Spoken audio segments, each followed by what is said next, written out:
Hola, me llamo Susana, vengo de Alicante y estoy cursando el máster en primatología UDG Fundación Mona 2015-2017. Yo llegué a este máster buscando formación en primatología y en etología. De este máster destaco los docentes por su alto nivel y porque además están totalmente al día en todos los descubrimientos, investigaciones que hay en todas las áreas que hemos ido viendo a lo largo del curso, desde cognición a bienestar, vamos, en todas.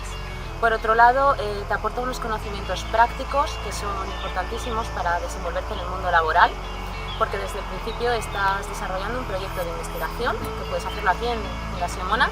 y entonces trabajas ya directamente con primates, lo cual es una gran oportunidad. Finalmente, algo que me parece importantísimo es que pone a tu alcance las herramientas y adquieres las competencias para desenvolverte en el mundo de la primatología en todas sus vertientes. Por eso animo a todos los interesados en el mundo de la primatología, incluso a aquellos que estén ya trabajando con primates o en algo relacionado con ellos y que quieran ampliar sus conocimientos, a los interesados en el mundo de la etología y bueno, y a los que quieran conocer mejor al ser humano también, porque al fin y al cabo también somos primates.